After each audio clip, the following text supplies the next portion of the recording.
Lights out on the hour. It is the hour of the time. Lights out for the curfew of your body, soul, and mind.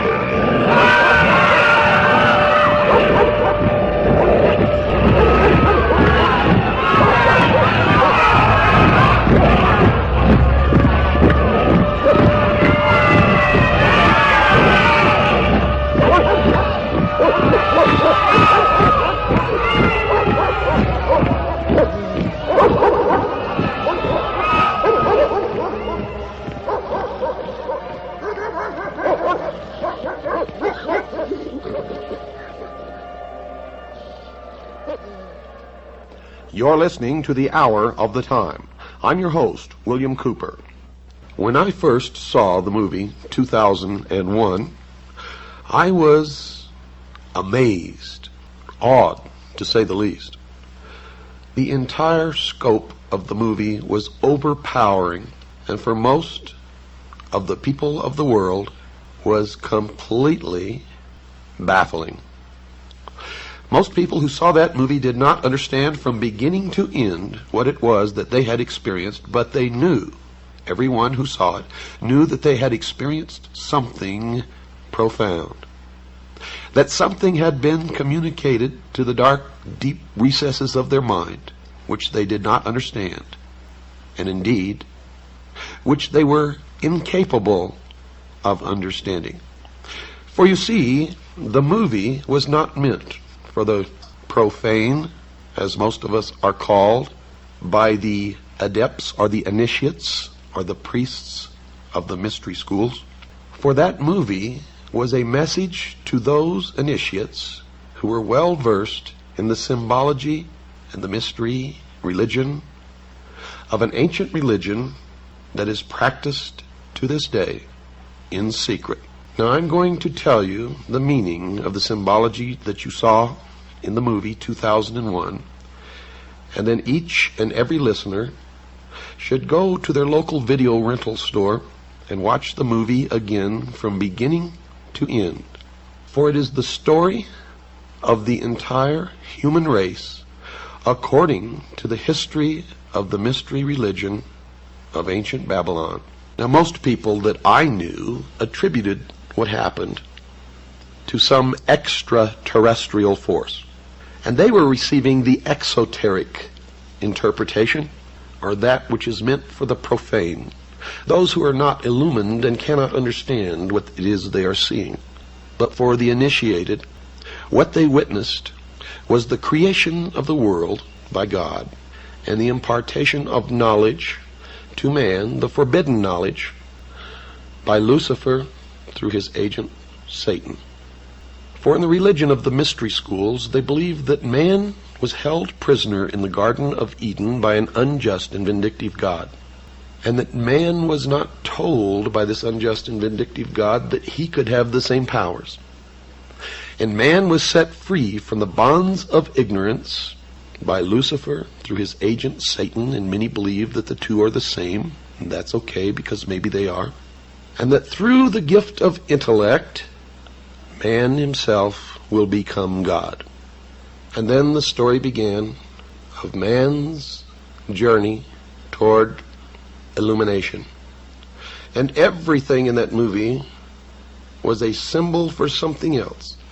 Now the audience sitting, who are what the adepts or the initiates call profane, did not understand what they saw.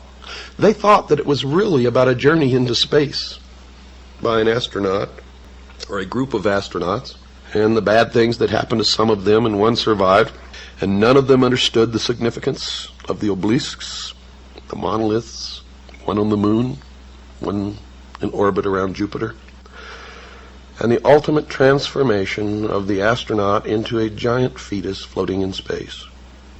And to tell you the truth, when I first saw the movie, I didn't really understand it either, but I knew that there was something of such import there that I needed to know, that I never stopped studying until I found out.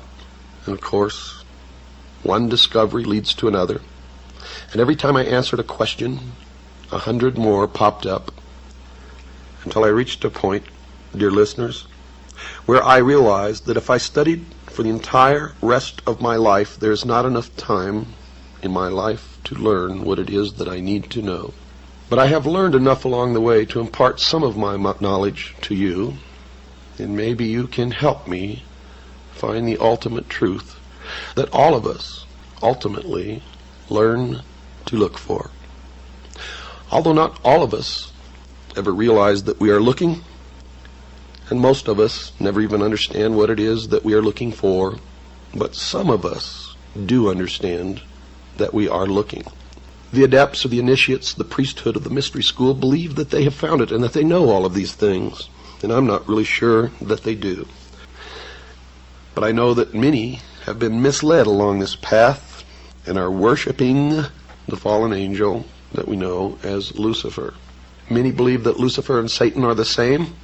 Many people believe that they are totally different entities and that Satan is evil and Lucifer is not. But Lucifer rebelled against God, according to the Bible, and was expelled from heaven and flung to the earth to be the master of the material world, the master of the earth. How art thou fallen from heaven, O Lucifer, son of the morning star? Now notice, Lucifer was called the son of the morning star. He was also called the morning star, and there is a great mystery here, because Christ also called himself the morning star. Now how all that fits together, I do not know, but I have been told by those who have been initiated in the mystery schools that Christ and Lucifer are one and the same being. However, I cannot bring myself to believe that. What you believe, of course, is your own business, and is not my intention to make you believe anything, but rather to impart to you what I have learned over many, many years of study into the secrets of those who worship the ancient mystery religions in secret for thousands of years. And they are the ones who have been responsible, according to my research, for most of the scientific developments and the forward movement as far as material progress goes of the human race. For they were the learners. They were the ones who developed science. They were the ones who hid their developments and used their science and their knowledge and their secrets to govern others. Usually not as kings, but as advisors and as priests, and in all actuality, the powers behind the thrones in ancient times and even today. They have ruled from the shadows, and they call themselves the guardians of the secrets of the ages. And their first religion was called astrotheology, or the worship of the heavens, and their first object of worship was the sun. The second object of worship was the moon. And everywhere you see the mystery schools or the mystery religion, you will see the symbols of the sun and the moon, also known as Osiris and Isis. Man's newfound intellect set him upon a quest that, according to those who say that they know, has never ended, even unto this day. And the modern day equivalent of this ancient mystery religion calls itself the Order of the Quest. And you will see it reflected in many of their outward exoteric branches, where they disseminate information to the public, or manipulate the public, or deceive the public, as the profane to them are nothing more than cattle to be herded and occasionally to be led to the slaughter. The message was that the new man will go into the future and the rest of us will perish. We will not be allowed into the future. If we are, it will be as slave labor until we are no longer useful, and then we will simply be exterminated. The message to the vast army of initiates in the mystery school was, we are on the threshold of the new age, and into this new age will march only one man. It is the new man. It is the illumined man. It is the man that is able to make the evolutionary jump to no more war, to no more rape, no more pillage, to the level in the mystery school known as 666. It is the number of a man. It is the illumined man to the mystery schools. To those of us who are Christians, it is the symbol, the mark of the beast, the indication that the Antichrist has arrived, and the beginning of the time predicted in the book of Revelation known as the tribulation. I do not advise you what you should believe or not believe, but I do advise you that we all need to learn as much as we can about everything that we can, because one thing I have learned in my life is that most of what we have ever been taught has been a lie, and that whoever these people are, and I know who they are, and I will impart that knowledge to you, who are the priests, the adepts, and the initiates in the mystery schools, they are in control, and they are shaping the future, and that future will affect all of us, so we had better learn as much about them as we can. You cannot identify an enemy unless you know the enemy, and you cannot fight a battle if you know nothing about the battle tactics of your opponent. Tonight, ladies and gentlemen, we begin the origin, the history, the dogma, and the identity of the ancient mystery religions which are now known as the mystery schools, the Order of the Quest, Freemasonry, the ancient Order of the Rose and Cross, the Knights Templar, the Sovereign and Military Order of the Knights of Malta, the Order of St. John of Jerusalem, the Priory de Sion, the Thule Society, or sometimes known as the Thule Society, the Order, the Skull and Bones, the Russell Trust, the Jason Society, the Scroll and Key, the Illuminati, and I could go on and on and on and on. But the most important thing to realize is that they all have been collectively known throughout the ages as the mystery schools, the Illuminati, which literally means illumined ones, international socialism, communism. They are all one and the same, as you will come to know, and you will understand perfectly how they've been able to infiltrate all of our society. What you hear tonight does not necessarily reflect my views or beliefs or religion. We have to begin in the beginning with every story and every history, and we have to begin at the beginning of mankind. And the beginning is the beginning according to the mystery religion. And they believe wholeheartedly that man is a product of evolution, not of an extraterrestrial race, and not of the creation of some benevolent God. However incomplete our knowledge of human ancestry, there is scarcely any doubt that the development of brain power, of intelligence, was the decisive force in the evolutionary process which culminated in the appearance of the species to which we belong.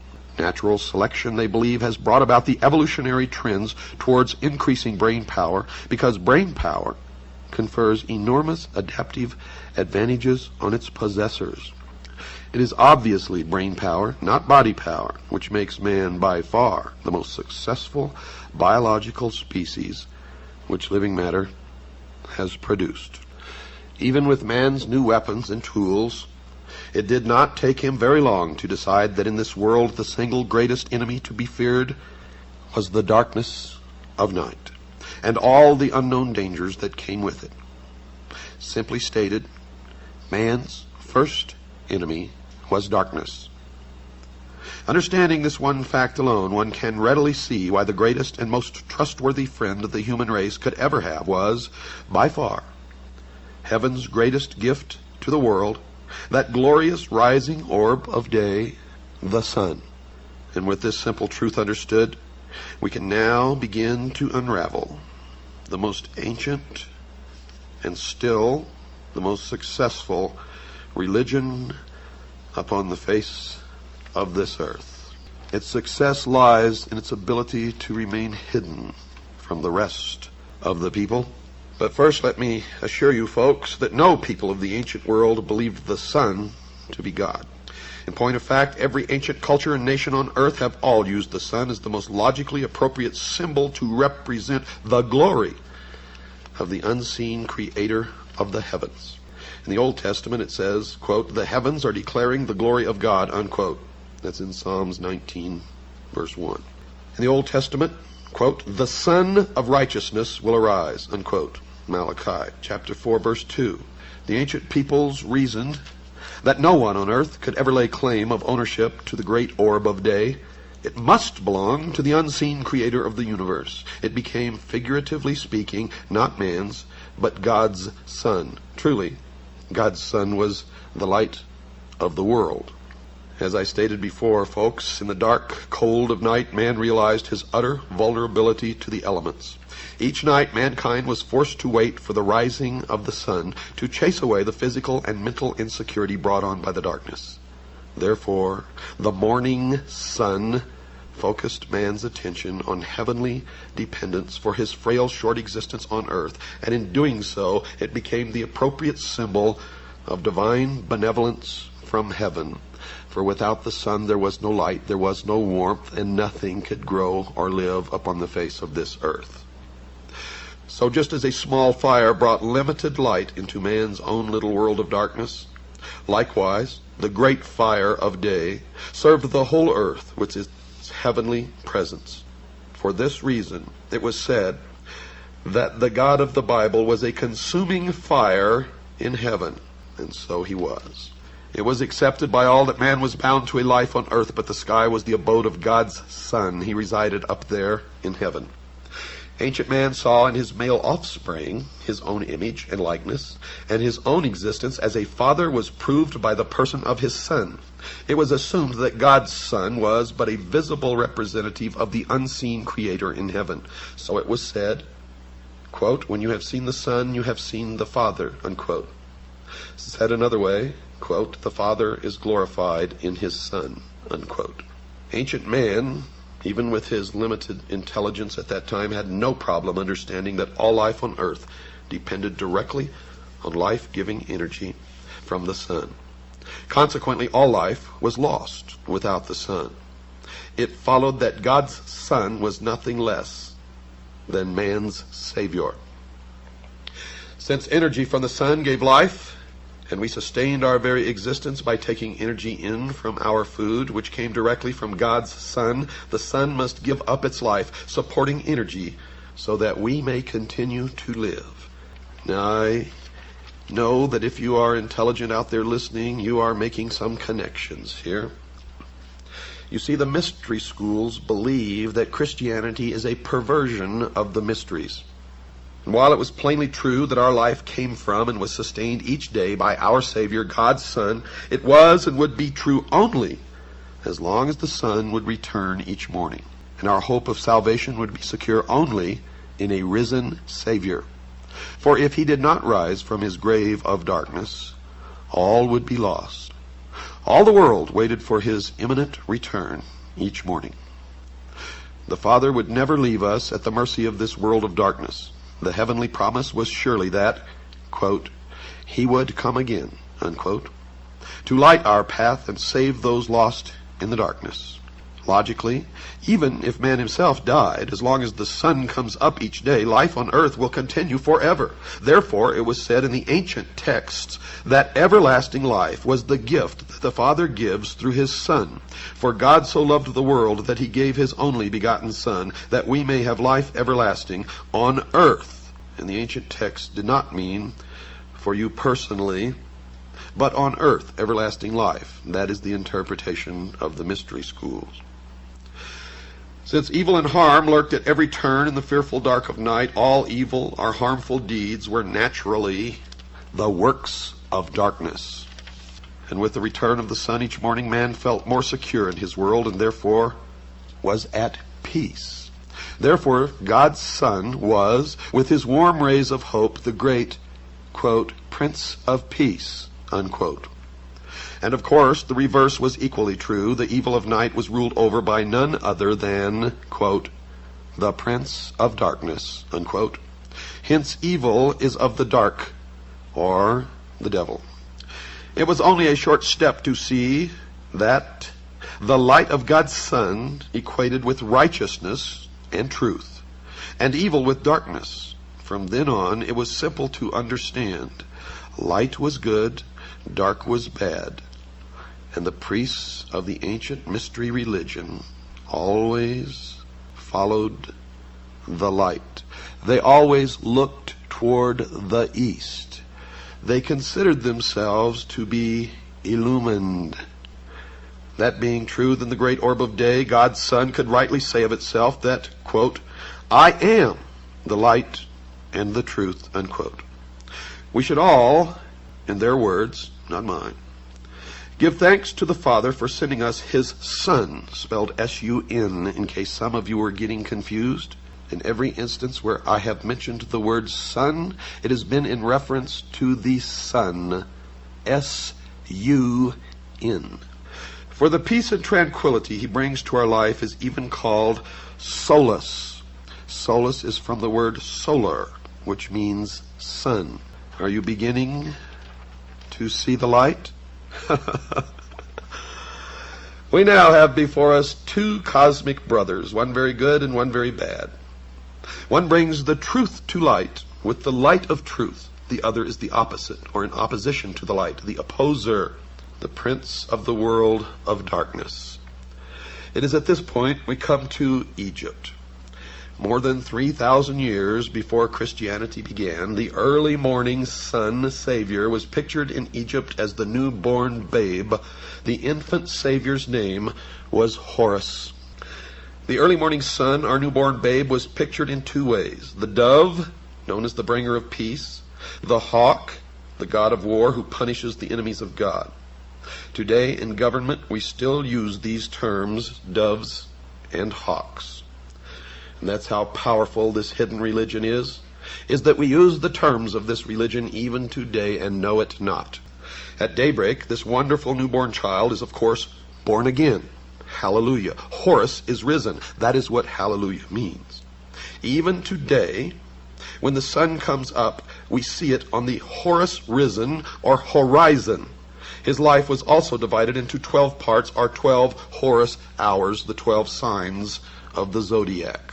But now, what about the evil brother of God's Son? That old prince of darkness himself. In the Egyptian belief system, he was called Set, or sometimes Typhon. The world of ancient man kept track of times and seasons by the movement of the sun, daily, monthly, and yearly. For this, the sundial was devised. Not only the daily movement of the sun was tracked on the round dial, but the whole year was charted on a round calendar dial. Examples are ancient Mexican, Mayan, Inca, Aztec, Sumerian, Babylonian, Assyrian, Egyptian, Celtic, or Celtic as some pronounce it, Aryan, etc. And with this method, certain new concepts emerged in the mind of ancient man. Since the earth experienced 4 different seasons, all the same and equal in time each year, the round calendar was divided into 4 equal parts. This represented the complete story of the life of God's Son. This is also why we have in the Bible only 4 Gospels. Of this point there can be no doubt, for Tertullian and many early church fathers stated this exact fact themselves in their own writings. And this, the mystery school claims, is why the famous painting of the Last Supper pictures the 12 followers or houses of the sun in 4 groups of 3, the seasons, with the sun in the center alone. On the round surface of the yearly calendar, you draw a straight line directly across the middle, cutting the circle in half. One end being the point of the winter solstice, the other end being the point of the summer solstice. Then draw another straight line crossing the first one. One end of the new line being the spring equinox, the other end being the autumn equinox. You now have the starting points for each of the 4 seasons. This is referred to by all major encyclopedias and reference works, both ancient and modern, as the cross of the zodiac. Thus the life of God's Son is on the cross. This is why we see the round circle of the sun on the crosses of Christian churches. The next time you pass a Christian church, look for the circle, sun, on the cross. On December the 22nd, the sun going south reaches its lowest point in the sky, our winter solstice. At that lowest point, the sun stops moving on the sundial for 3 days, December 22nd, December 23rd, and December 24th, in the southern constellation known as the Southern Cross. Hence our Savior, dead for 3 days, died on the cross. The Southern Cross constellation, that is. This is the only time in the year, folks, that the sun actually stops its movements in our sky, according to the mystery schools.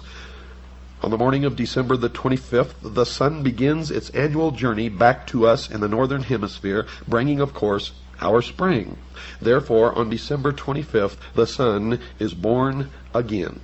And to this day, his worshippers still celebrate his birthday. It is at this point that we should look at the significance of the recurring number 12 in the Bible. First, 13 is said to be unlucky for humans. It is a heavenly number and represents the Son plus the 12 equals 13. Our Christ plus the 12 disciples equals 13. It's unlucky for a different reason, folks. And I will explain that on another program, but it has to do with the persecution of the mystery school, the mystery religion. It would be well to get a Bible concordance and look to see how many times the number 12 is used in the entire Bible. Remember, the mystery religion is a religion of the heavens. Here are a few examples of the use of the number 12 in the Bible. The 12 months of the year, the 12 apostles of the sun, the 12 tribes of Israel, the 12 brothers of Joseph, the 12 judges of Israel, the 12 great patriarchs, the 12 Old Testament prophets, the 12 kings of Israel, the 12 princes of Israel, God's Son and temple at 12, and there are many more. All these examples, and countless more, derive directly from the ancient world's fascination with the 12 signs of the zodiac. Now remember, folks, what I'm giving you is the teachings of the mystery school. And this does not necessarily reflect any of my own beliefs or my own religious beliefs. We cannot fight against these manipulators unless we know who they are and what they believe. And what you want to believe is your own business. Each of the 12 monthly signs were called houses of the heavenly zodiac. The astronomers of Babylon divided the sky into 12 houses. They did this to account for the fact that the planets were not always exactly in the ecliptic, but appeared to wander a certain number of degrees either side of it. They therefore had to assume that each sign of the zodiac extended its influence through a fixed portion of the sky, which they thought of as a house to which a planet could return when it completed one of its journeys about the sun. The great god of the day had its house in Leo, the Lion of Judah, where he ruled at the head of his splendor. The moon ruled in Cancer at the right hand of the sun. The other planets were given 2 houses, one for day and one for night. And since the zodiac divided the sky into 12 equal portions, each of these houses was also equal, comprising 30 degrees, or 1/12 of the 360-degree circle. And the houses and signs of the zodiac were as follows. Aries was the ram, or lamb of God. Taurus, the bull, the golden calf. Gemini, the twins, which represented Cain and Abel. Jacob and Esau are Jesus and Satan, for in Mystery Babylon, Jesus and Satan are brothers, and in some sects of the mystery religion, they are the same entity. Cancer, the crab. Leo, the lion of the tribe of Judah. That can be found in Revelations 5, verse 5. Virgo, the virgin, spring birth of God's Son, or Mary. Mary, or Marie, means pure, thus Mary, the virgin, the mother of God, when God is reborn or born in the spring. And that is where the mother holding the child, Isis with the child, Horus, and all through the history of the world, you will find a virgin holding a child in every culture, every language, in every continent of this earth. Libra, the scales. Scorpio, the scorpion, the backbiting traitor, Judas. Sagittarius, the archer. Capricorn, the sea-goat, or the goat of Mendes. Aquarius, man with the water pitcher. Pisces, the 2 fish. The age that we are leaving at this point in time is the age of Pisces. And according to the mystery religion, we are entering into the age of Aquarius very soon in our future. And to them this has great meaning, for it means the dawn of the new age, the age of the illumined man. The number of the man is 666 in the mystery religion. Next we read at 1 Peter chapter 5, verse 4, that God's Son is the chief shepherd. This word chief is very important, for at 1 Peter chapter 2, verse 6, and again at Ephesians chapter 2, verse 20, God's Son is called the chief cornerstone. Now, in our research into the mystery schools, we find that the word in Greek for chief cornerstone simply meant the peak of a pyramid. Well understood by the Christian writers was that of an important stone which was both acro, a peak, and a goniaios, a cornerstone. But there are 4 or more corners to a building, and a stone at a corner cannot be uniquely significant. Although you will find in Freemasonry the ceremony of laying a cornerstone for every building that is built, and you look at all the buildings in Washington, D.C., you will see a cornerstone with the Masonic symbols and Masonic date of the mystery schools of the calendar of 6,000 years. We found that we don't believe that it can be significant unless the stone be at the apex of a pyramid where all corners meet and bond together, and that is the secret of the truncated pyramid, missing the capstone on the reverse of the Great Seal of the United States. For we have found in our research that in the mystery religion, the master mason is the cornerstone or the peak of the pyramid, the illumined man, who functions as the eye of Horus or the spy for the mystery schools wherever he is at. Just as the Great Pyramid near Mexico City is called the Pyramid of the Sun, so also the Great Pyramid of Egypt was actually dedicated to Horus, the sun. A picture of this you may see on the back of any $1 bill. Above the pyramid, folks, is the eye, the sun, the eye of Horus, the son of God. According to astrology, sometime after the year 2010, the sun will enter into his new sign, or his new kingdom. As it was called by the ancients, this next coming sign or kingdom soon to be upon us will be, according to the zodiac, the house or sign of Aquarius. Yes, according to the mystery schools, we are in the last days of the old age of Pisces. Soon, God's Son will come again into his new kingdom, or new age, and that's where all this new age movement and new age comes from, new age of Aquarius, man with the water pitcher. Luke chapter 22, verse 10. That's right, folks, the new aeon, or the new age. This, according to the mystery schools, is the perversion of Christianity. This is the theme of the Bible, God's Son in his coming kingdom age, the new age of Aquarius. Now, what you choose to believe is your business. Remember, don't get mad at me. I am teaching you the mystery religion of ancient Babylon. And I am telling you right now, many people practice this mystery religion in secret, and they hate Christians. They hate Christians because they believe that Christianity is a perversion of their religion, and thus is their enemy.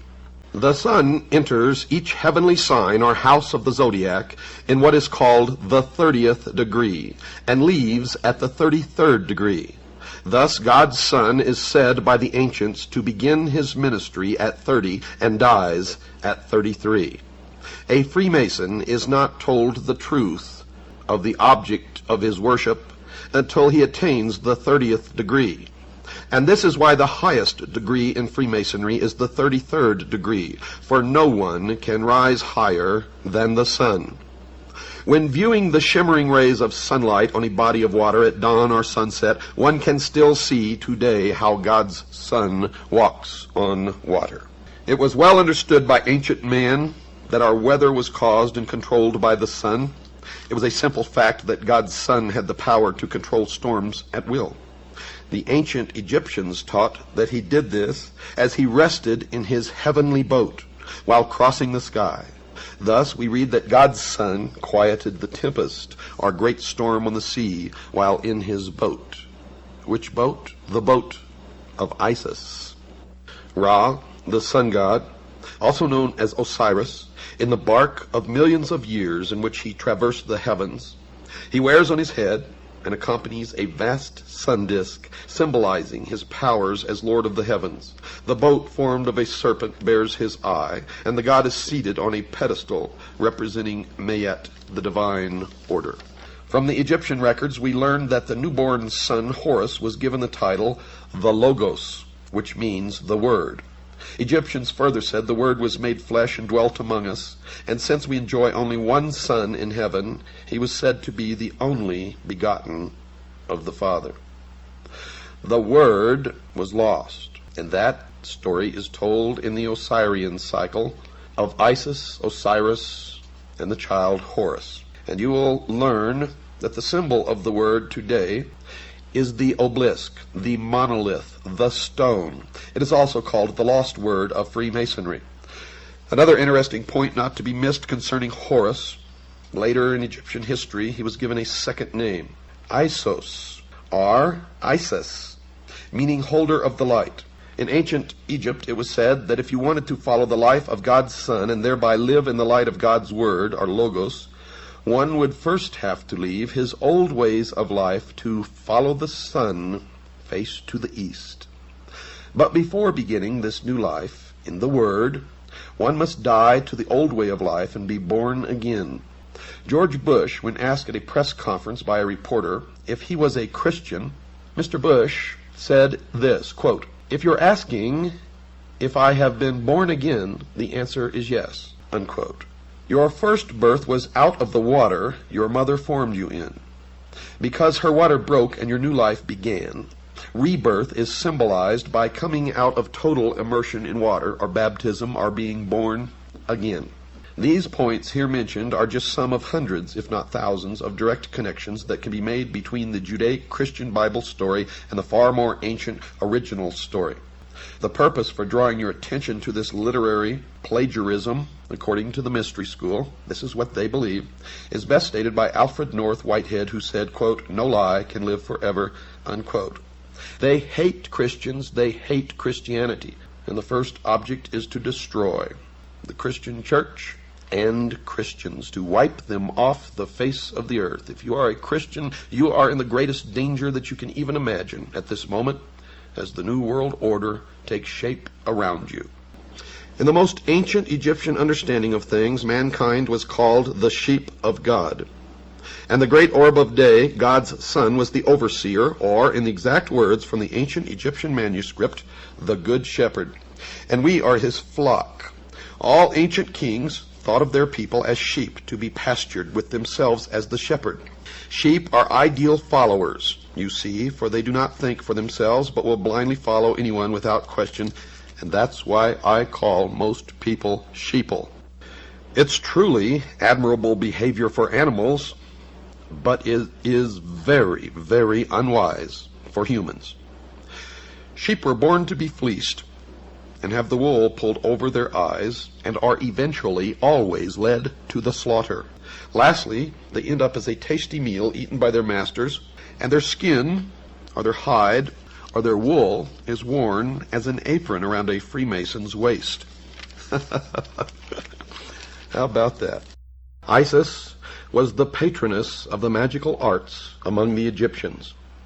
The use to which magic should be put is revealed in the Osirian cycle, where Isis applies the most potent of her charms and invocations to accomplish the resurrection of Osiris. In other words, the redemption of the human soul. That the gods of Egypt were elements of a profound magical system and possessed a significance far different from that advanced by modern Egyptologists is certain. The various deities of the Nile Valley were elements of an elaborate magical metaphysical system, a kind of ceremonial Kabbalah. This cannot be denied. You may wonder where all this is going, but it becomes clear when you understand that the Egyptians inherited the religion of Babylon. So are we to presume that this single phase of ceremonial magic constituted the entire repertoire of the Egyptian thaumaturgists? You see, if they could manifest such surprising power, is it not probable that they possessed a knowledge of other natural hidden forces, forces as yet unknown to the modern public world, which is possibly of inestimable value, which may still be contained within what is called the secrets of the ages, which is guarded by the modern mystery school, which is still the ancient mystery school brought forward through the ages? We are assured in the authorized version, and note I say authorized version of Holy Writ, that the magicians of Egypt changed their staves or rods into serpents in the presence of Pharaoh. In Egypt, we are dealing unquestionably with true manifestations of occult power. The learned author of Art Magic presents what may be accepted as a reasonable, accurate estimation of the priest-magicians of the old Egyptian mysteries. Quote, "They were highly educated, scientific men. They understood the nature of the lodestone, the virtues of mineral and animal magnetism, which together with the force of psychological impression constituted a large portion of their theurgic practices. They perfectly understood the art of reading the innermost secrets of the soul, of impressing the susceptible imagination by enchantment and fascination, of sending their own spirits forth from the body, which many modern metaphysical teachers claim that they can do, as clairvoyants under the action of powerful will. In fact, they were masters of the art now known as mesmerism, clairvoyance, electrobiology, etc. They also realized the virtues of magnets, gums, herbs, drugs, and fumigations, and employed music to admirable effect. And no one since has been able to perfect or even come close to their art of embalming the dead." You know, Plato, and I wrote this in my book, was an initiate of Mystery Babylon, and was actually initiated in the Great Pyramid in Egypt, where he lay in the sarcophagus for 3 days and 3 nights. He entered as a mortal man, and according to his writings, emerged as a god, given or imparted knowledge which he was to guard and keep. Remember, they called themselves the guardians of the secrets of the ages. From the writings of Proclus and Iamblichus, we can gain a considerable insight into the principles of Egyptian magic. To the old philosophers, even Pythagoras and Plato, magic was no mystery. According to Proclus, the initiated priests so fully understood the mutual sympathy between the visible and invisible worlds that they were able to change the course of action and focus divine virtues upon inferior natures. And according to Plato, the highest form of magic consisted in the divine worship of the gods, plural. And according to Iamblichus, the priests, through sacerdotal theurgy, were able to ascend from a material state of unconsciousness to a realization of the universal essence, thus coming to an understanding of universal purpose, by which the performance of high feats of magic became possible. Thousands of years later, Aleister Crowley claimed the same thing. Now this is significant. It's proper at this point to establish a clear line of demarcation between magic and sorcery. You see, the term magic was not associated with occult jugglery by the Egyptians, but arose from a profound understanding of natural law. Magic, says General Albert Pike, is the exact and absolute science of nature and its laws, unquote. From the knowledge of this absolute science arises occult science. Occult merely means hidden, folks. From experience in occult science, in turn, arises the theurgic art. For as surely as man has adapted his physical universe to his purposes, so surely the adept of the mystery school adapts the metaphysical universe to his purposes. Men like Aleister Crowley have proven that it has been passed down through the ages and is kept and practiced secretly by those who call themselves the guardians of the secrets of the ages. It's not impossible that in the course of its long and illustrious history, folks, Egypt devised many opinions relative to her sacred myths, but no such explanation as involved Egypt alone, her histories, her heroes, or her agricultural problems, could have caused illustrious men from all parts of the world to have visited her in quest of essential wisdom, the central core of which is the myth of Osiris, Isis, and Horus, known as the Osirian cycle. So we must look deeper. And look deeper we did, folks, and what we found is amazing. For we found that Osiris and Isis and Horus were not ever have meant to be, nor were they ever real people or real gods or spacemen who came from some other world. Not at all. As we have found in our research, and as I have found in my over 20-some-odd years of research into the mystery schools, they are like all the other symbols of the mystery religion, For the public, for the profane, they are the exoteric, and you may make of them what you wish. The adepts, the initiates, the priests, they don't care what interpretation you give the exoteric meaning. And the esoteric is so entirely different from what you may suspect that the answer will surprise you. You see, we cannot be deceived by the obvious, and you can never be deceived by the obvious, or even consider the obvious when looking at any of the mystery religions or the secret doctrine.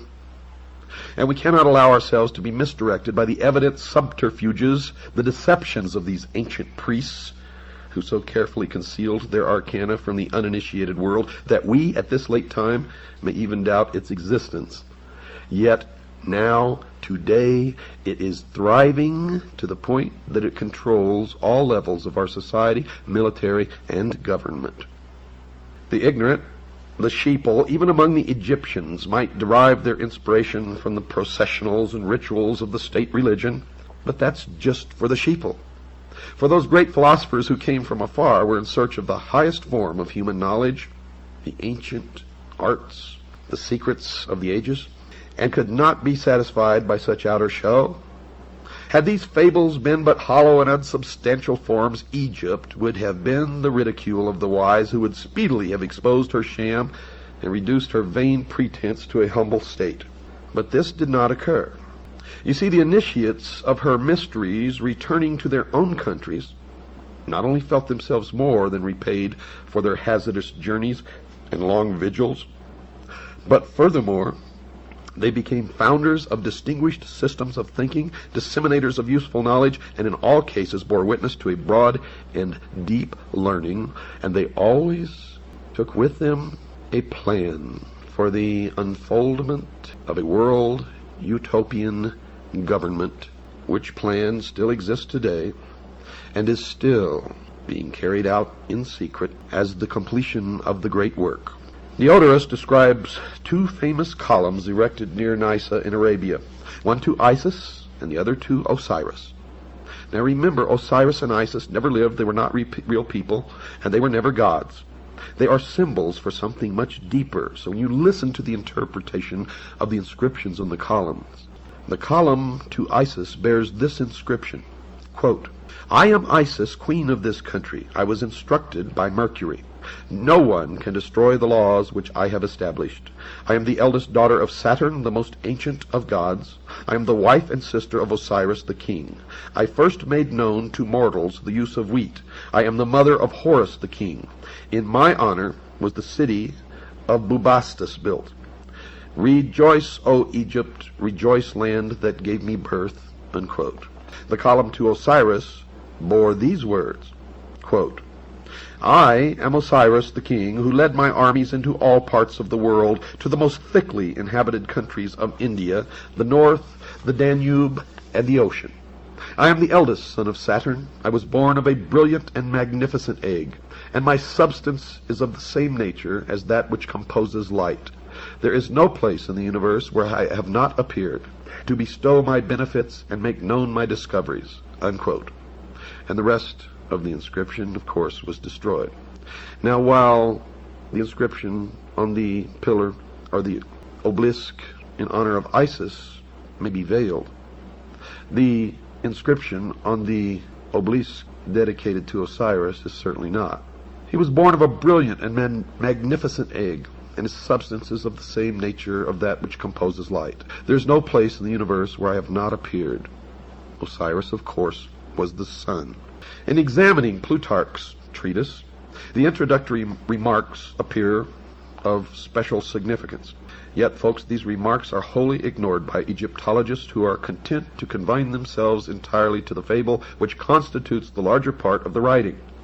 If Plutarch, by any word or symbol, reveals even a small part of the sacred mystery, it is to be found in the following words, quote, "For Isis, according to the Greek interpretation of the word, signifies knowledge, as does the name of her professed adversary, Typhon, signify insolence and pride. A name, therefore, extremely well adapted to one who, full of ignorance and error, tears in pieces and conceals that holy doctrine which the goddess collects, compiles, and delivers to those who aspire after the most perfect participation of the divine nature. Osiris, the black god of the Nile, must be regarded as the personification of an order of learning, for Plutarch identifies him beyond question with the holy doctrine or the mystery tradition. Now remember, I told you Osiris is the symbol of the sun, but the sun was the symbol of the power of the all-encompassing God of the universe. And later you're going to learn that the light or the sun represents something even deeper. It represents, dear listeners, primordial knowing, the gift of intellect. And where people can read these myths and think that these people really worship the sun or some god somewhere, they are mistaken. For the true object of their worship is the intellect. And through the use of that intellect, they believe that man will become God. Osiris is the first of the 5 children of Nut. And here you begin to part some more veils behind which the mystery resides. He therefore corresponds with the first of the 5 divine kings of China and the 5 exoterically known Dhyana Buddhas of Lamaism. The 5 children of Nut are the 5 continents which have appeared upon the earth and the 5 races which have populated these continents. Osiris is the primitive revelation of the first race. But as Isis was born upon the 4th day, we find this tradition coming into Egypt through the Atlantean mystery school of which Isis is the symbol, and you will find at the base of all of these things Atlantis. In this country, the Freemasons established the city of Atlanta as the new Atlantis. They believed that there was a time, the Golden Age, when truth and wisdom ruled the earth, and this aristocracy of wisdom was a benevolent despotism, and that's what they want to reestablish. Benevolent to who? That's the question. In which men were led to a nobler state of being by the firm, kindly hand of the enlightened sage. This was the divine dynasty of the mythological priest-kings who were qualified to govern humanity by virtue, not only temporal, but by divine attributes. Through his priests, Osiris, representative of the hidden tradition, ruled the entire world by virtue of the perfection resident in that tradition. Now, if we concede that Osiris is the positive pole of the universal life agent, as the mystery school does, then Isis becomes the receptive pole of that activity. He is the doctrine, she is the church. As in Christianity, it is customary to refer to the church as the bride of Christ. So in Egypt, the institution of the mysteries was the great mother, the consort of heaven herself. From this interpretation, we gain a deeper insight into the symbolism of the whole Osirian cycle. Isis, you see, becomes the temporal order of the priesthood, the accumulative body of initiates. She is personified as the temple. She is the mother of all good, the protectress of all right, and the patron of all improvement. According to the mystery schools, she ensures nobility, inspires virtue, and awakens the nobler passions of the soul. As Diana of Ephesus, she is the multimamia who feeds all creatures from herself. And many of you may have seen illustrations in books or little statues or portraits or pictures on somebody's wall of Isis in the role of the multimamia, where she has many breasts all over her torso and on her legs and arms, all over her body. Well, that's what this represents. As Diana of Ephesus, she is the multimamia who feeds all creatures from herself. Like the moon, she shines only with the light of her sovereign sun, spelled S-U-N, even as the temple can only be illumined by its indwelling truth. So Isis is the moon, Osiris is the sun. Remember what this means, folks. He is the doctrine, she is the church. Typhon, according to the mystery schools, is the embodiment of every perversity. He is the negative creation, the Ahriman of Zoroastrianism. And remember, we talked about the movie 2001, and in the beginning of the movie, the musical score that you hear, the name of it is Also Sprach Zarathustra, which is a tribute to Zoroaster, which is the androgynous god. The combination in one of the positive, the negative, good, evil, male, female, etc., etc., etc. It is the concept that Christ is also Lucifer, or that they are twins, and that's what they teach in the Mormon Church. Typhon, according to the mystery schools, is black magic and sorcery, the Black Brotherhood, also known as the Jesuit order. Nephthys, his wife, is the institution through which he manifests. He is neither a single evil, nor even a sequence of ills, but an infinite diversity of them, indescribably insidious, empowered to infect the fabric of church and state. The enemy of the mystery schools are three: the church, the state, and the mob. And of course the mob is us. Typhon lured Osiris into the ark of destruction at the time when the sun enters the house of the scorpion. Hence we know him to be the eternal betrayer, or Judas, that ageless Judas, who undoes all good things and inevitably presages ruin.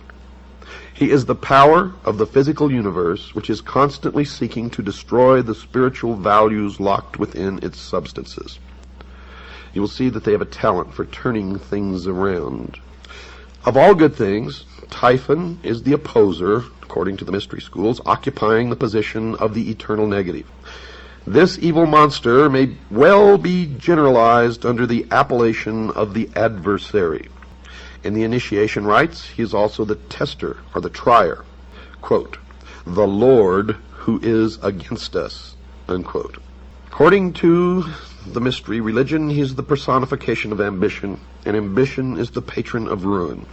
It was ambition that set Typhon plotting for the throne of Egypt, designing how he should destroy the power of his brother. A learned Jesuit father sees in Typhon Cain, and in his brother Osiris Abel. If such a parallel actually exists, then the biblical allegory is susceptible of the same interpretation. But you see, they have twisted everything around. Typhus lured Osiris into the ark of destruction at the time when the sun enters the house of the scorpion. Hence we know him to be the eternal betrayer, that ageless Judas, who undoes all good things and inevitably presages ruin. Now this may sound to you that we're talking about Satan or the devil. But you see, in the mystery schools, they consider their God, Lucifer, to be the true, good God, and they consider the God of Christianity to be the evil God. They believe the advent of greed and perversion marked the end of the Golden Age, the Osirian Age, which the Osirian cycle is just a symbology of this. And the Golden Age, of course, golden oro, always has stood for the sun. Osiris is representative of the sun. And outwardly these people worship the sun, but the sun is just another symbol for their god Lucifer, the light, the intellect. What then of Isis, the mother of the mysteries? She who was so defiled and desecrated by the profane that her sages and prophets were forced to flee into the wilderness to escape the machinations of the evil one. Is she not the woman clothed with the son of Revelation who flees with her man-child into the wilderness to escape the evil purposes of the great dragon?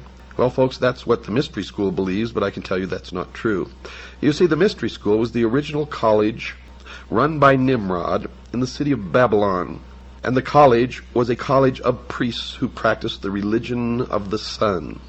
The college, the adepts, the initiates, the priests were scattered all over the world when Seth, the son of Noah, came with an army and defeated Nimrod.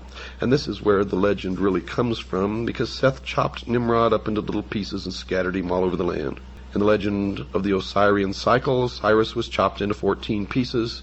Isis came to put him back together again and bring him to life. She could find all the pieces save one, the phallus, or the generative force. It is now known as the lost word of Freemasonry. And the phallus is represented by the obelisk, the monolith. It is the penis of Osiris, the generative force. It represents the lost word of Freemasonry. It represents the Luciferian philosophy. It represents the light, the sun, Lucifer, the intellect. The glory of Egypt, according to these people, ceased with the death of Osiris. The mighty temples still stood, but the God who illuminated them had gone. The priests bowed helplessly before the dead embers of their altars. And one by one the sanctuaries crumbled into ruin, and the custodians of these ancient truths hid themselves in obscure corners of the earth, lest they be hunted down and slain for the sin of dreaming and hoping for a better day. Isis, then, as the scattered but still consecrated body of initiates, began the great search for the secret that was lost. And this is all in reference to Seth's army scattering the college of priests in the ancient city of Babylon. And later it refers to the Knights Templar, who brought the mysteries from the Middle East to Europe.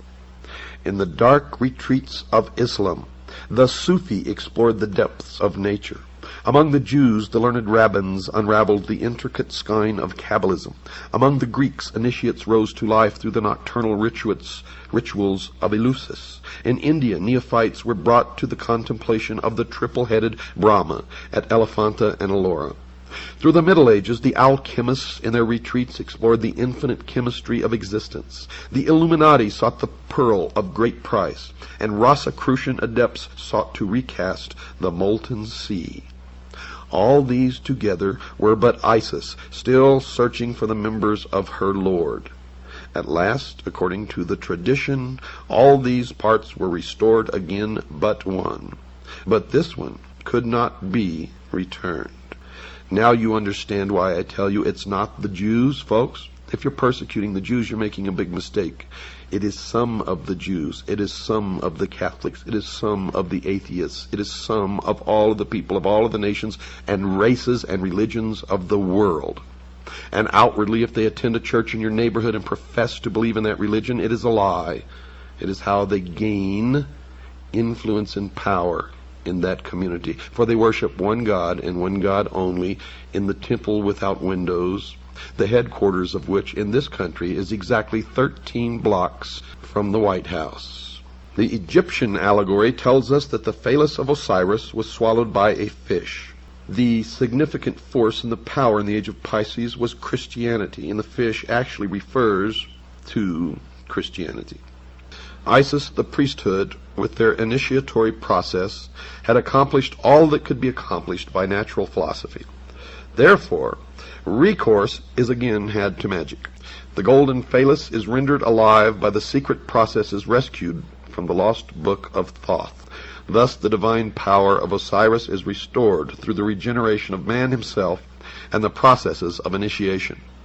The institutions raised in the world to perpetuate the deeper truths of life, according to them, labored on through the centuries, seeking for the lost key, the living crux ansata, which, if rediscovered, would enliven and impregnate the whole world, and restore the good king Osiris to the throne left empty by his cruel death. It is their duty to reestablish that golden age when wisdom personified as Osiris and not selfishness personified by Typhon shall dictate the whole course of human procedure.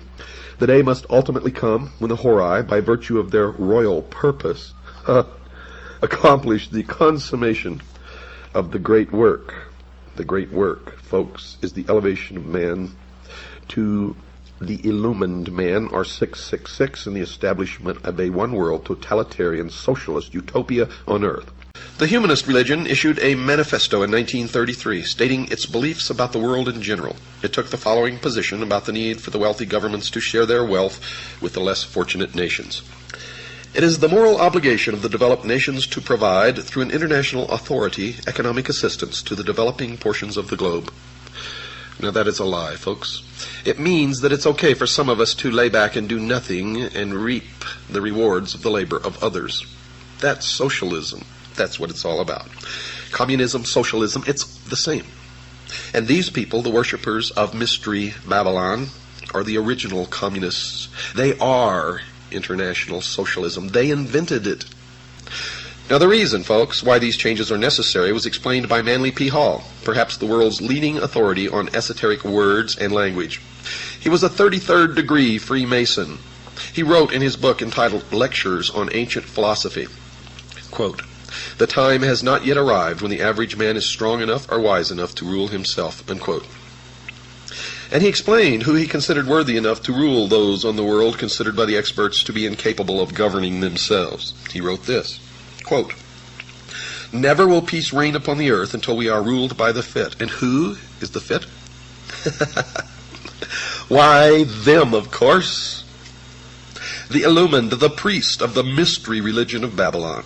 Mr. Hall even indicated that these changes would occur soon. He wrote this comment in his book previously cited, quote, 100 years ago, meaning in 1884, folks, it was predicted that within a few centuries men would revert to the gods of Plato and Aristotle.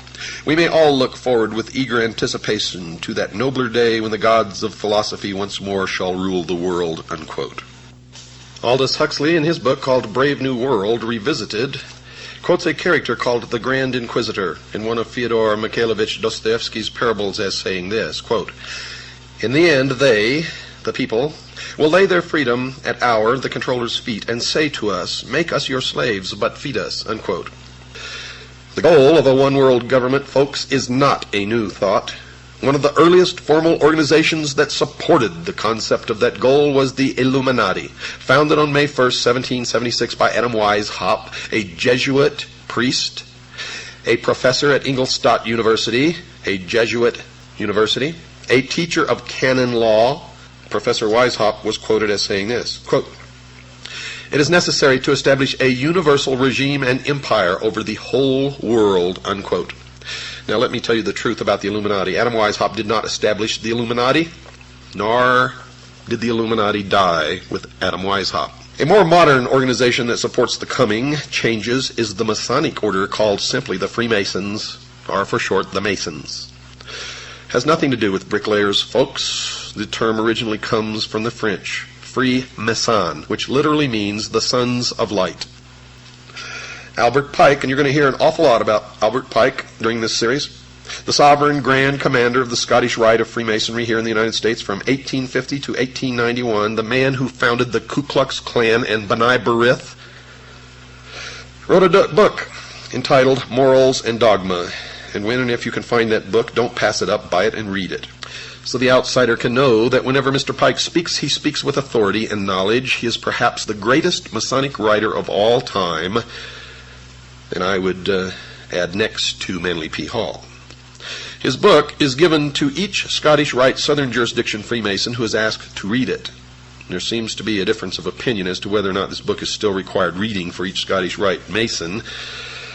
As we were told that it was given to each Scottish Rite Mason in Tucson, other Masons say that that is not true. But you have to remember they're sworn not to reveal the secrets of the lodge, and therefore you can never trust them to tell you the truth no matter what they're telling you.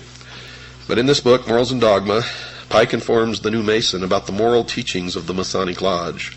He instructs the Masonic reader that the order will eventually be asked to rule the entire globe, and he wrote this, quote, the world will soon come to us for its sovereigns and pontiffs.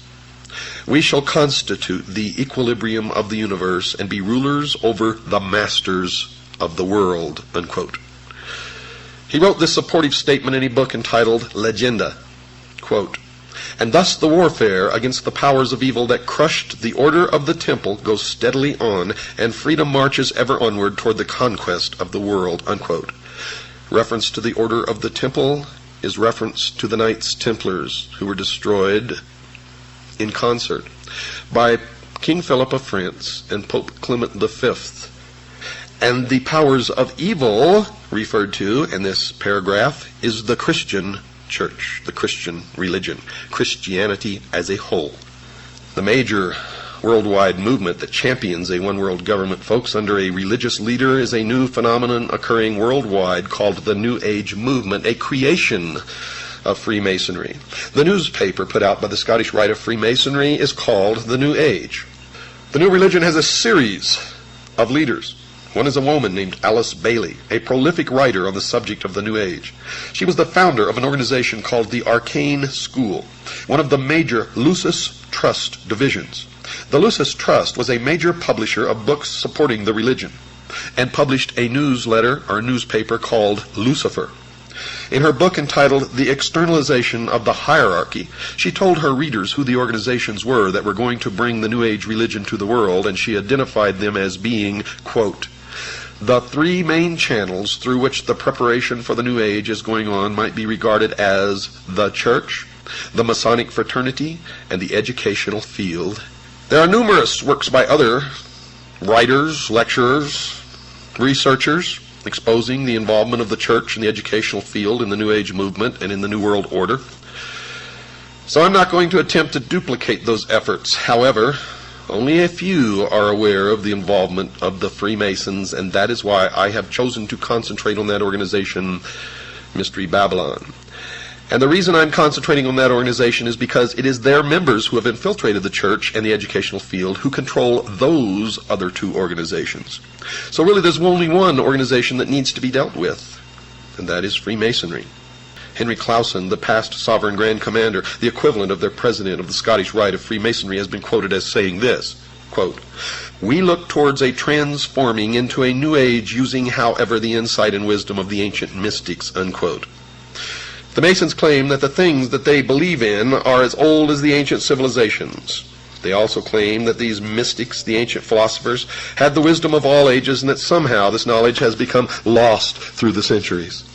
Humanity today does not possess this knowledge, but it has become the task of the Masons and other truth seekers who turn out in every case of investigation to be liars and deceivers and manipulators, to rediscover these principles for the benefit of all mankind. Those possessing this knowledge will correct the world's current problems. Some of the Masons also claim to have identified the cause of these problems. One of the most prolific writers on the subject of this lost truth, as I have mentioned earlier, is Manly P. Hall, a 33rd degree Mason. For those unfamiliar with the Masonic degrees, all Masons in America start through what is called the Blue Lodge, consisting of only 3 degrees. A Master Mason is of the 3rd degree and really knows nothing, even though he thinks that he has been illumined, and I get letters from them all the time. "I'm a Master Mason, and I never heard of any of the stuff that you're talking about." It amazes me, folks. It just absolutely amazes me that people are so stupid. The initiate into the Blue Lodge goes through 3 separate and different initiation ceremonies, one for each degree. After completing these ceremonies, he may stay where he is or choose to affiliate himself with either the York Rite, which has 13 degrees, or the Scottish Rite, which has 32, and then the meritorious 33rd. The latter is divided into 2 separate jurisdictions, the Southern and the Northern. And these are based primarily on state borders, and whether one joins one or the other depends on where the initiate lives. The 2 Scottish rites have an additional 29 degrees, making for a total of 32. There is one more degree called the 33rd degree, which is honorary, and only a few are invited into that degree, and to even be considered, they must perform some major work toward the completion of the great work, which is the plan to bring about the utopia on earth, the socialist dream. Mr. Hall has written a book entitled Lectures on Ancient Philosophy, in which he talks a great deal about the Masonic fraternity. And this is his comment about the coming changes. Quote, "A new day is dawning for Freemasonry. From the insufficiency of theology and the hopelessness of materialism, men are turning to seek the God of philosophy." Unquote. Notice that Mr. Hall has said that current theology, obviously current religion, has proven insufficient. Also, he feels that materialism, meaning the right to private property, is also a failure. But more importantly, he points out that this new God of the Freemasons is somehow different from the God of the Jews and Christians. As will be illustrated later, some of the Masons believe that the God of the Bible is a God of evil. Helena Petrovna Blavatsky, perhaps the founder of the current New Age movement, has also determined that the Masons are somehow supportive of her religious views. She wrote this in her book entitled The Secret Doctrine. Quote, "At the end of the 18th and the beginning of the 19th centuries, many Freemasons traveled to Tibet, where they were initiated into the esoteric, defined as intended for or understood by only a chosen few as an inner group of disciples or initiates, by an esoteric order of the Masters of Wisdom." Unquote. It should be expected that she would support the Masonic fraternity. In 1875, she founded an organization called the Theosophical Society, basically dedicated to teaching the world about her new secret religion. One of the earliest members of that organization was Albert Pike, later to become the Sovereign Grand Commander of the Scottish Rite of Freemasonry. Albert Pike, who later became a 33rd degree Mason, the highest degree attainable, also saw that there were some significant changes coming and that he was supportive of those changes. He wrote the following in his book entitled Morals and Dogma. Quote, "We can look on all the evils of the world and see that it is only the hour before sunrise and that the light is coming." Unquote. Now, if Mr. Hall is right, the evils that his fellow Mason Albert Pike saw are connected to current religion, and that which is coming is somehow different from these religious views. Mr. Hall, who is mentioned previously as another 33rd degree Mason, also wrote that a new day was coming and that it was not too far into the future. Quote, "A new light is breaking in the east." The significance of the location, the east, I have already pointed out. It is the point where the sun rises. "A more glorious day is at hand. The rule of the philosophic elect, the dream of the ages, will yet be realized and is not too far distant." Unquote. So, Mr. Hall is also expecting that these changes are about to occur in the not-too-distant future. Someone who attempted to zero in on when these changes were expected to occur was Alice Bailey, previously mentioned. She wrote about when she thought the New Age would arrive. Quote, "Eventually, there will appear the Church Universal, and its definite outlines will appear towards the close of this century," unquote. And you have already seen the emergence of the Universalist Church. Whatever is coming in the future, some New Agers have told us that they expect that it will last for a long time. One such writer is Ruth Montgomery, who wrote that she saw that the new religion would rule the earth for 1,000 years. She wrote the following in her book entitled Herald for the New Age. Quote, "The New Age, the millennium, a millennium is a period of 1,000 years, will see an end to that strife, at least for 1,000 years, unquote. Now just what the New Age religion that will last for at least 1,000 years on earth, what is it? One who attempted to answer that question was Constance Cumby in her book entitled The Hidden Dangers of the Rainbow. She wrote that these were the basic tenets of the new religion. Listen closely. The plan for the future includes the installation of a New World Messiah, the implementation of a New World government, a New World religion under Maitreya, an individual who will be examined later in this series of programs. 2. A universal credit card system will be implemented as a cashless society. 3. A World Food Authority will control all of the world's food supply. 4. A universal tax. 5. A universal draft. And 6. They intend on utterly rooting out people who believe the Bible and worship God and to completely stamp out Christianity from the face of this earth. But perhaps the most insightful comment about the nature of what the New Age religion believe in and who they worshipped as their God was written by Mrs. Cumby in her book entitled The Hidden Dangers of the Rainbow. She wrote that they had, quote, "the intent of bringing about a new world order, an order that writes God out of the picture and deifies Lucifer," unquote. So if Mrs. Cumby and the other writers on the subject are right, the New Age movement needs to be studied in some depth. We know that the goal of Freemasonry, at least that which is stated, is to bring about the new man, the illumined man, and the number of the man is 666. So the New Age, like the Masons, feel that Christianity is the enemy, a force to be countered, not by open debate, but by contempt and ridicule, and as shall be illustrated later, by even murder. And remember, the source of the New Age movement is the Order of the Freemasons. Other parties wish to join the debate.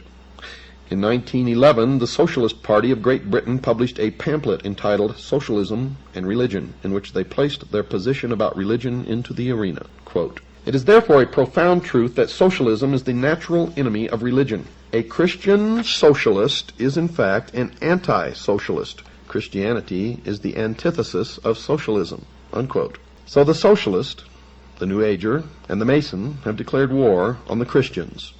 And, as in every war, the enemy must be defeated even by bloodshed if necessary. Another New Age spokesman, Maharishi Mahesh Yogi, the guru sought out by the rock and roll group known as the Beatles and others, has been quoted as saying, quote, "There has not been and there will not be a place for the unfit.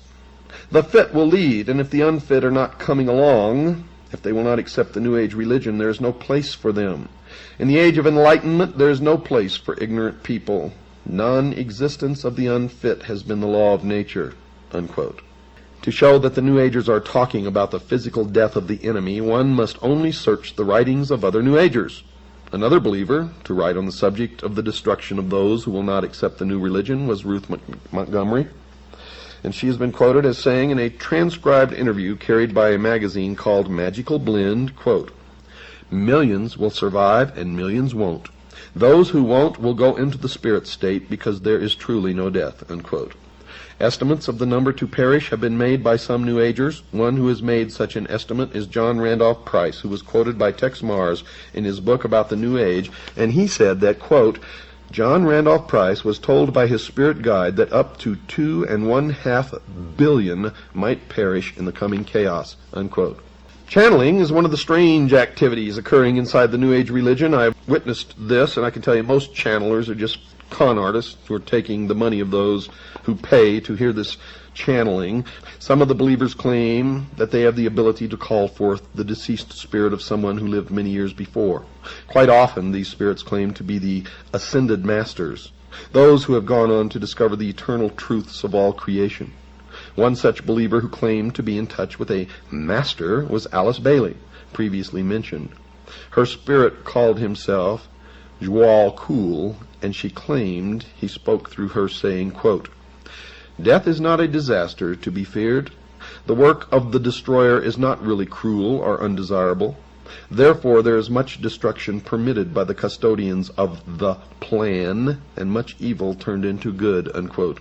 Now just what the plan constituted was told to the world by Benjamin Krim, another New Age leader. He placed an advertisement in about 20 newspapers all over the world on April the 25th, 1982, that defined the term. The ad read in part, quote, "What is the plan? It includes the installation of a New World government and New World religion under Maitreya," unquote. The New Age religion, folks, is going to have a worldwide leader, a charismatic political and religious leader that they call Lord Maitreya. This individual, as far as I know, has not made his public appearance yet, but the New Agers claim that he is on the earth at the present time. They claim that he came to live with the Asian community in East London, England, in July 1977 by descending from his ancient retreat in the Himalaya mountains along the border of India and Tibet. They further believe that his imminent emergence into full public view is assured. They also claim that this individual is the one that the Christians call Christ, the Jews call the Messiah, the Buddhists call the fifth Buddha, the Hindus call Krishna, and the Muslims call the Imam Mahdi. In other words, all of the major religions of the world are awaiting the arrival of this one individual. It is their claim that this one individual living now in London is the one expected by all of these religions. However, when we search London with a fine-tooth comb, we can find no trace of any living individual named Maitreya or fitting this description, are recognized as this religious leader. And they say that he is on the earth now, patiently waiting for the appointed time to reveal his existence to the peoples of the world. They say that he will apparently assume the leadership of all of these religions, and when he does, he will create a one-world religion. The New Agers have written that in the esoteric tradition, previously defined as being intended for or understood by only a chosen few as an inner group of disciples or initiates, they claim that the word Christ is not the name of an individual, but the name of an office or function within the spiritual hierarchy of masters. They claim that the masters are a group of perfected men who have guided human evolution from behind the scenes for centuries, and they believe that this Lord Maitreya is that Christ. Now, Manly P. Hall has written of this individual by identifying him as, quote, "the way, the truth, and the life, which coming to every life redeems all who accept it," unquote. One who claims to have seen the birth in a vision of someone who seems to fulfill the requirements of this Maitreya was astrologer Jean Dixon. Her major claim to being a prophet is her prediction, reportedly made before the event of the assassination of President John Kennedy in 1963. However, her credentials were dealt a serious blow in 1968 when she also prophesied that the Soviet Union would be the first to put a man on the moon. Another of her prophecies was that the Republican Party would be victorious in 1968. But in any event, Ruth Montgomery wrote a book about her entitled The Gift of Prophecy, in which she wrote about the very revealing and intriguing vision that Jean Dixon allegedly had. Quote, "The vision, which Jean considers the most significant and soul-stirring of her life, occurred on February the 5th, 1962. She saw the brightest sun she had ever seen." Isn't it funny how that sun always pops into this stuff? "Stepping out of the brightness were a Pharaoh and Queen Nefertiti." Remember here that these two individuals were Egyptians. The couple thrust forth a baby as if offering it to the entire world. Now another interpretation, because they sprang from the sun, could be that this is Osiris and Isis and the child is Horus, and that is exactly the esoteric real interpretation, although Jeannie Dixon never said this. Jean looked at the baby and then said, according to the author, quote, "I knew here is the beginning of wisdom," unquote. Remember what I told you? Osiris is the doctrine, Isis is the church, the child Horus is the body of illumined initiates. One can only wonder if once again she missed the mark and was involved in another error, or if she was intentionally made to set up the world to welcome someone named Lord Maitreya. In any event, these people claim that the Lord Maitreya will appear shortly to the entire world and start everyone off on a road to a one-world religion. Helena Petrovna Blavatsky, in her book entitled The Secret Doctrine, called him, quote, "the dragon of wisdom," unquote. So it appears that the one call that Jean Dixon made that appears to match other comments is her statement that the baby she saw in her vision was full of wisdom. If the baby she claimed to have seen in her vision was Lord Maitreya, then she was right, because others have claimed that Lord Maitreya is full of wisdom. However, there is still reason to believe that she was given inside information by some New Agers who wanted to have this Lord's birth prophesied, so that when he did surface, the New Agers could claim that his birth had been a fulfilled prophecy. So the world awaits the visible appearance of Lord Maitreya. Today, something unmatched in history is taking place. Leading statesmen and religious leaders are proposing a new world order, a plan that many sincerely believe can bring peace on earth. A unity is envisioned that will transcend instinctive barriers that have long separated cultures and religions. Significant progress toward a new world order is seen in the spirit of ecumenism, or togetherness, now being urged by prominent religious leaders and being brought to reality, to fruition, by the World Council of Churches. In the ecumenical plan, basic theological or ideological differences are set aside, while emphasis is instead placed upon those elements common to most religions. And I can tell you that the New World religion will be a religion that serves man, because man is to become God in the New World Order. And the religion will change with the needs of man. Could the long-desired universal peace be just around the corner? Could this succeed? Is it actually possible for men to forge a lasting peace on the anvil of compromise? Or could it be that we are naively forging not a new world order, but rather the one world order of apocalyptic prophecy? Or is it all an invention of the mind of man throughout the ages to manipulate large masses and populations of people? The relationship between the Pope and the Grand Masters of the secret societies, ladies and gentlemen, was an explosive one. The Church regarded the members of the secret societies as spiritual anarchists who were agents of satanic conspiracy against organized religion. The Church saw them as competitors for their flock, the sheep. The Freemasons and Rosicrucians styled themselves as wolves and believed that the sheep belonged to them and were their legal and lawful prey. The Freemasons and Rosicrucians, on the other hand, also accused the Church of suppressing the true teachings of Jesus of Nazareth. And many secret societies were fervently anti-clerical. They plotted the overthrow of the Catholic Church because it opposed the old pagan religions and the Manichaean heresy from which these groups drew their spiritual inspiration.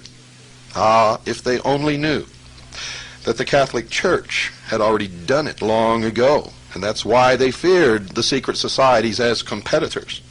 At first, secret societies were supported by the Church.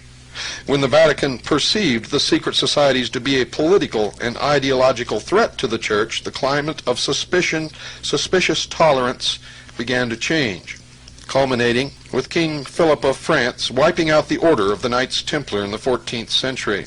The Council of Nicaea, convened by the Roman Emperor Constantine in the 4th century, rejected pagan beliefs, at least that's what they said, such as reincarnation, which were held by early Christians, and presented Jesus as God incarnate, rather than a human spiritual teacher. Our contemporary knowledge of the Gospel of Mark dates back to 1958, when an American professor of theology, Dr. Morton Smith, discovered references to it in a letter by Clement, preserved in a desert monastery. According to Smith, the inner teachings of Jesus were passed by him to his disciples during the initiation rite, which resembled those of the pagan mysteries. Smith interprets the ritual communion meal practiced by early Christians as a pagan rite descended from the mysteries of Isis and Osiris.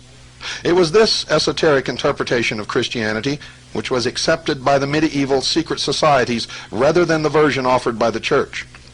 After a brief lapse to pagan worship during the reign of Julian, the Christian religion quickly reestablished itself in Rome, and under the Emperor Theodosius, 378 to 395 AD, the worship of the old pagan gods was finally prohibited. The ideological battle between the popes and the Roman emperors they created raged for several hundred years. The point where we can discern the beginning of these secret societies' influence in this power struggle was in the reign of Frederick II, crowned as Holy Roman Emperor in 1215. With his death in 1250, the Holy Roman Empire collapsed. The Scottish Rite of Freemasonry, in the First Lodge in Carolina in the United States, received its charter from Frederick of Prussia. For 20 years, Europe was devastated by war until, in 1273, the concept of the old empire was revived with the crowning of a new Holy Roman Emperor, Count Rudolf von Habsburg, or Habsburg, meaning Castle of Hawks, in Austria. For the next 300 years, under the patronage of the Vatican, the Habsburgs extended their empire throughout Europe, based on their temporal power and the spiritual power of the Roman Catholic. The successful alliance between the Habsburgs and the Vatican was seriously weakened by the actions of one man, a crusading reformer who used the symbol of the Rose and Cross on his personal seal. He was the German monk Martin Luther, and he was, in fact, a member of the Order of the Rosy Cross. Martin Luther, whom many revere, was the founder of the Protestant movement. The Reformation, allegedly supported by the Rosicrucians and other secret societies who opposed the Catholic Church, swept through Europe. This period of the Reformation represents a key time in history during which the relationship between the Church and the secret societies changed. With the Reformation, you see, the Church was faced with an enemy within, which it could not destroy without bringing down its own edifice. With the Reformation, the whole concept of organized religion in Europe was revolutionized overnight. And where there had been one church, now today, there are literally tens of thousands, all with different dogma, different interpretations, all professing to be the only true church, with the only truth, and with the only claim to heaven. Many think that the secret societies were instrumental in this revolution. I can tell you absolutely for a fact that they were. Support from the Grand Masters was offered to the religious reformers because the Reformation was recognized as a means to weaken the influence of the Catholic Church in European affairs. In America, sad to say, much of the Catholic hierarchy has taken on this role in modern times. The Reformation effectively emasculated the political power of the Church. It laid the foundation for the Puritan movement, whose members fled religious persecution in Europe to found a new nation in the Americas based on spiritual principles drawn from Rosicrucian sources, and all of our founding fathers were members of these secret societies. It also provided an atmosphere of open-mindedness which allowed the seeds of the Renaissance to flower based on the best ideas of the pagan classical world. Although the Habsburgs were to rule for another 300 years until 1806, the Reformation destroyed any hope of a united Europe controlled by the Roman Catholic Church until today.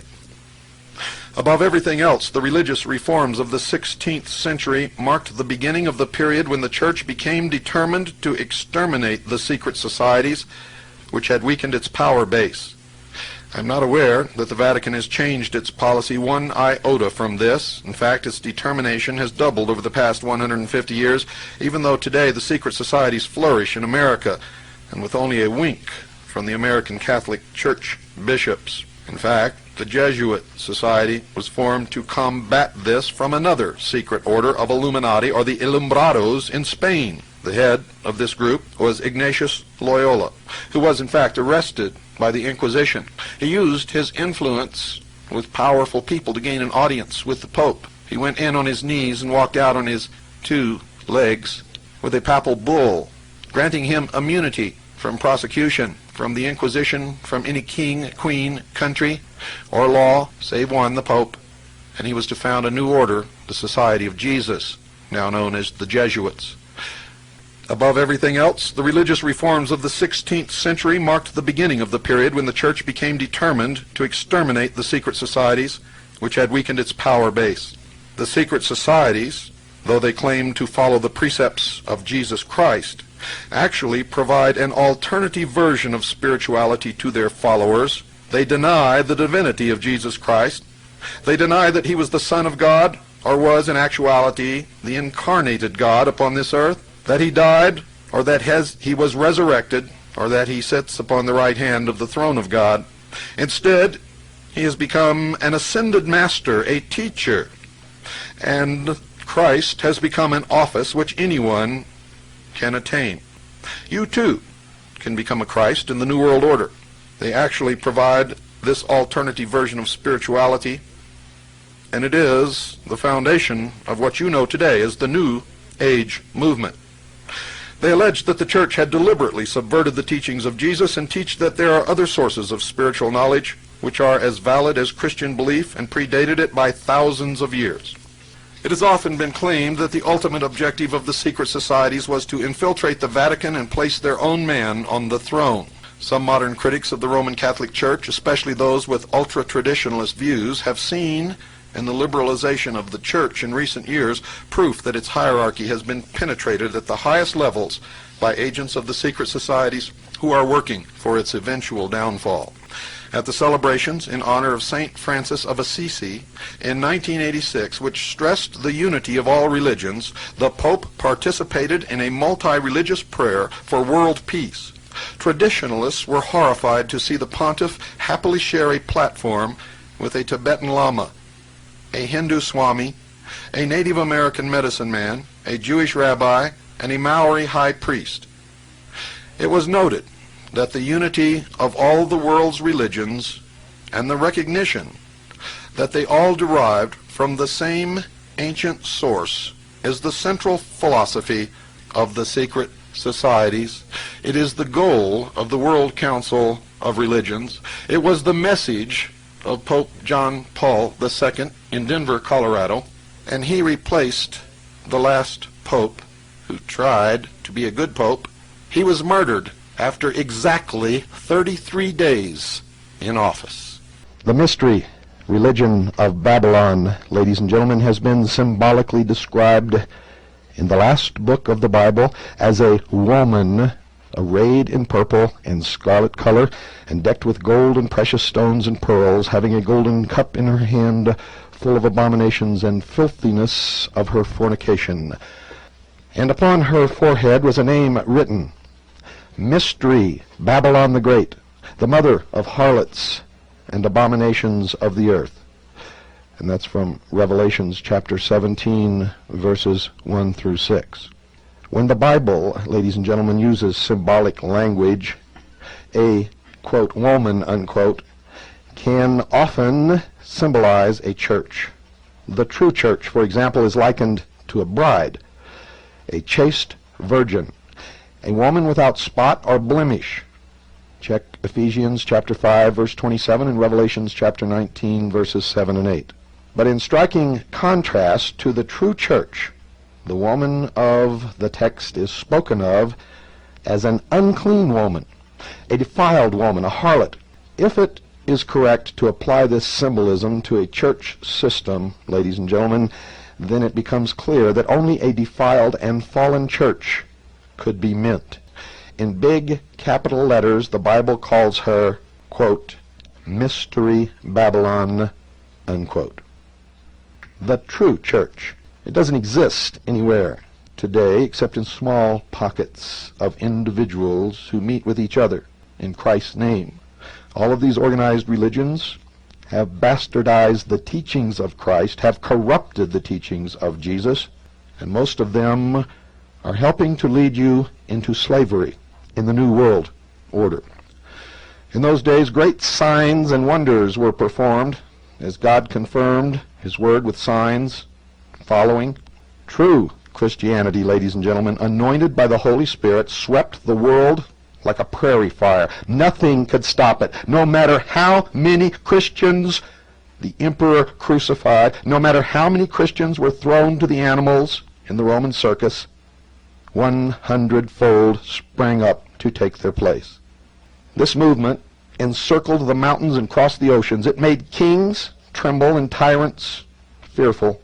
And it was said of those early Christians that they had turned the world literally upside down, so powerful was their message and spirit. Now, I am talking about the true Christian teachings of Jesus Christ and the way that it was followed in the early days of Christ's church. Not Rome's church, not Baptist church, not Lutheran's church, not Orthodox church, but Christ's church. Before too many years had passed, men began to set themselves up as lords over God's people in places of the Holy Spirit. Instead of conquering by spiritual means and by truth, not too many people in the world understand what truth even means today. As in the early days, men began to substitute their ideas and their methods in place of the teachings that Christ gave us. The Inquisition came from these people, not from Jesus Christ. The Crusades came from these people, not from Jesus Christ. Attempts to merge paganism into Christianity were being made even in the days when our New Testament was being written, folks, for Paul mentioned that the mystery of iniquity was already at work. Already at work. And he warned that there would come a falling away, and some would depart from the faith, giving heed to seducing spirits and doctrines of devils, the counterfeit doctrines of the pagans. 2 Thessalonians chapter 2, verses 3 through 7. 1 Timothy chapter 4, verse 2. And by the time that Jude wrote the book that bears his name, it was necessary for him to exhort the people to earnestly contend for the faith that was once delivered unto the saints. For certain men had crept in who were attempting to substitute things that were no part of the original faith.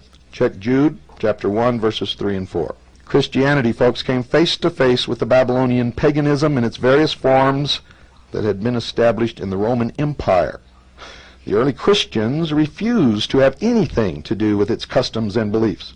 And we all know what happened. Much persecution resulted. Many Christians were falsely accused, thrown to the lions, burned at the stake, and in other ways tortured and martyred. And for their own safety, they went underground in the catacombs and in the caves, and they formed their own secret society, which was known then as the Friendly Open Secret Society, and their symbol to mark their way was a fish. Then great changes began to be made. The Emperor of Rome professed conversion to Christianity. He had to. For Rome would have fallen just as sure as a tree in the forest falls to the axe if he had not made that move. In those early days of the real church, Christ's church, who practiced exactly what he taught them, great changes began to take place that have affected us right up to this very day. What a shock it must have been when Constantine professed a conversion to Christianity after stating that he had seen the vision of a cross in the sky. And some accounts say that he didn't see it in the sky during daylight, that he saw it in a dream. And ladies and gentlemen, because he never accepted Christ during his entire life, and in fact was a pagan sun worshiper, I question whether he ever saw a cross at all. You see, because history says and records very clearly that Constantine never accepted Christ as his Savior. He never really followed the teachings of Christ. He was, in fact, a sun worshiper. He practiced the mystery religion of Babylon. But he was, in fact, the Emperor of Rome. Rome very quickly became, ladies and gentlemen, the Catholic Church, and the Roman Emperor became the Pope. He had to do this to save the empire. The symbol of the Roman Empire and the emperor was the double-headed eagle. It signified that he ruled over both the East and the West, that the sun did not set on the Roman Empire. This symbol still is displayed upon the walls of the Vatican, and just recently, Russia adopted this symbol as its national symbol. It is the symbol of the 33rd degree of Freemasonry. Imperial orders, ladies and gentlemen, went forth throughout the Roman Empire that persecutions should cease. simply and quickly cease. Bishops were created and given high honors. The church began to receive worldly recognition and power. But for all of this, a great price had to be paid. Many compromises were made, ladies and gentlemen, with paganism. Instead of the church being separate from the world, it became a part of this world system. The emperor, showing favor, demanded a place of leadership in the church. For in paganism, emperors were believed to be gods. So from here on, wholesale mixtures of paganism into Christianity were made, especially at Rome. What is known today as the Roman Catholic Church is nothing less than the old Roman Empire transformed, and the old Roman pantheon of gods became the pantheon of saints. And the Christian, who began as a saint equal with all of his brothers and sisters, became a lowly peon once again. The title of saint was stripped from him and from her, and someone began to pass a plate and put up collection boxes and demand that at festivals the wealth of the people be transferred into the coffers of the church. Now, I don't doubt that there are many fine, sincere, and devout Catholics. In fact, I know there are. I know there are many devout, sincere, courageous, wonderful members of the Mormon Church, and the Baptist Church, and the Lutheran Church, and the Orthodox Church, and even the Buddhist religion, and Hinduism. I've met these people all over the world. We have all, ladies and gentlemen, been deceived throughout our lives by the secular and the religious priesthood, and in many cases they are the same. They are now engaged in a grand plan to bring about a new world order. The mystery schools, who try to keep the mysteries pure, want to rule the world through a council of elders with a puppet charismatic religious and political leader upon the throne of the world, and the Vatican wants the Pope to sit upon the throne of the world and rule without the council of elders. You see, they're all united in the efforts to bring about world government. The only point of contention is who is going to rule. And we're the odd card, the joker in the deck. For if we want to, we could decide that neither one of them will rule, and we could determine the outcome of this battle, and we could reinstitute the real church again upon this earth as it was when Jesus taught it.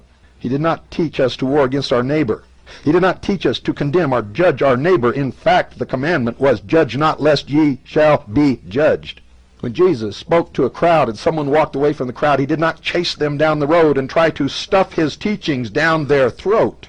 Neither did he build great, wealthy cathedrals built of shining glass with great pageants on the holidays and big-name stars to come and sing and perform in these pageants, where a homeless person or a poor, unemployed man with dirty clothes would be turned away from the door. Jesus Christ would have been the first one who welcomed that person into the church.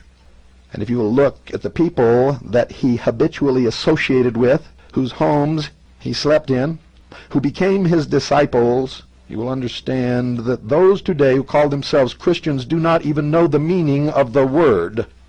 Many of the ministers, pastors, who stand at our pulpits across this nation and preach the word of God on Sunday, attend the rituals of the Masonic Lodge on the following Saturday, and pay homage to Lucifer. How can this be? And the truth is, very few people know the truth or practice the truth. Most so-called Christians spend most of their life calling Jesus Christ a liar. They've so twisted his teachings, his simple teachings. They've so turned around everything that is said. They so reach out to find verses in the Bible to promote their own agenda, whatever it may be, and all through the work they steal from their neighbors and piously attend church on Sunday. And this must stop. All of the lies must stop. All of the deceptions must stop. All of the manipulations must stop. We must begin to use our brains tempered with our hearts, for cold reason is cruel and intrepid. Those who believe that there's no place in this world or within humanity for emotion are the despots of the world. Conversely, those who believe that the heart should dictate everything are the fools of the world. Too few of us are winning these battles, ladies and gentlemen. Too few of us really care. Too few of us really understand the golden rule. Do unto others as you would have them do unto you. Too many of us are fat and lazy and apathetic and ignorant, pampered, spoiled, rotten. America must change. The change must occur in the people. The people must once again understand what is important and what is not. They must be willing to sacrifice. They must be willing to do whatever is necessary to make sure that the freedom that man has gained throughout his history, culminating in the greatest nation upon the face of this earth, does not disappear from the face of this earth. Good luck, good night, and God bless you.